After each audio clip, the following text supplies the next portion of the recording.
Welcome to the space for transformational leaders to unleash their magic, see better client results, work lighter, and live source. Sometimes you just gotta move because you won't learn anything standing still. I'm Darla LeDoux, founder of Sourced, and I want to share a teaching that I developed the very beginning of my business, like a decade and a half ago.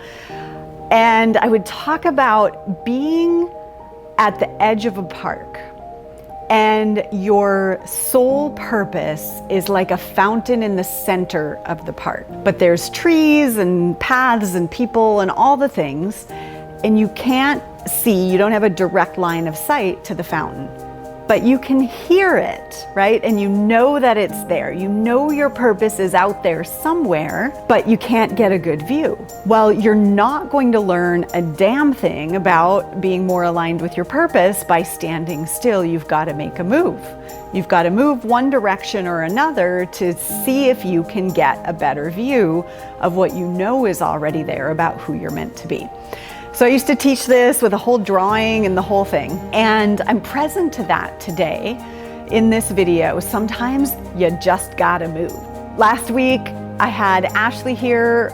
She's the lead coach on Team Sourced, and we had an amazing couple weeks. We had a private client come in where we did a photo shoot with them and helped them develop their brand. And then the following week, we had a group of clients come in, and they are in our Masterpiece Mastermind program, and we were filming videos with them and all of this stuff. Anyway, in the meantime, in between all of this, my air conditioning stopped working, and I live in Texas currently, and so that was not a good thing. And we were supposed to have the clients over to work in my dining room, and the air conditioning's out. In the meantime, Ashlie wakes up one morning and she says, "Oh my gosh, I think I have to move." And here we are in our, sweating because it's hot and waiting for the HVAC guy to come. And she says, "I woke up with this knowing that I need to move. I need to move into a bigger space. I just need to move." And she's been in her apartment since a breakup, and it's been really tender and nurturing for her.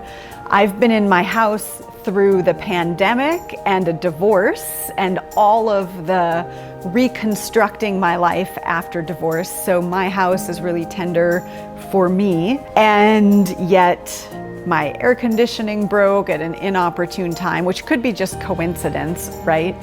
But the feeling it brought up was, I have to move. I have to move.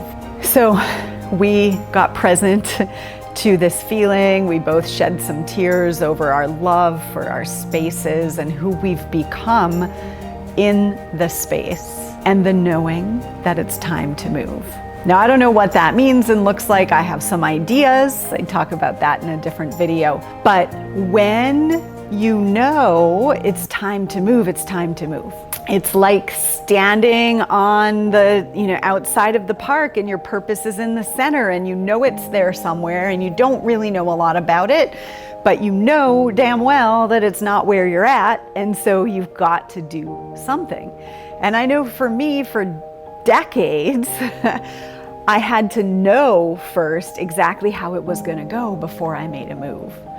And I now know Source does not work that way.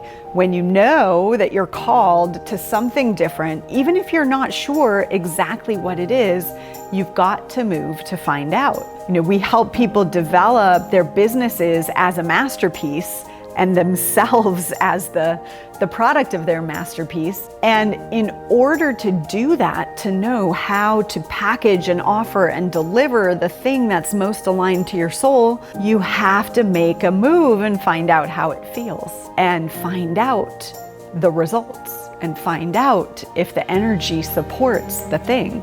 We can't stand still and figure it all out from here.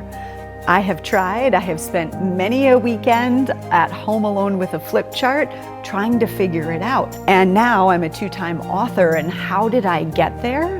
By making the move, doing the thing, working with the clients, learning what they needed, teaching what they needed to hear, long enough to see what worked and then put it in a book. I couldn't do that by standing still, and I certainly couldn't do it by sequestering myself alone in a closet with a flip chart. You have to make a move, even if it's the wrong one. See my earlier video about believing yourself and being willing to be right or wrong. You have to make a move and then see how it feels from there. For Ashlie and I, we're talking about physically moving our spaces and being 100% clear with the universe that we're here for it, we're ready. Show me the right path. I'm going to take a step and see if it's the right path. What's your move? Maybe it's launching that program that you've been thinking about for ages. Maybe it's starting a podcast and having the conversations about the topic you're interested in so you can start to form your own body of work around it. Maybe it's hosting that retreat and placing the deposit and putting it on the books and having people gather so you can learn more about your magic in relation to leading a group. Gotta make a move. What's yours? This is Darla LeDoux, founder of Sourced. I'd love to hear about your own moves you're making in your world. See you soon.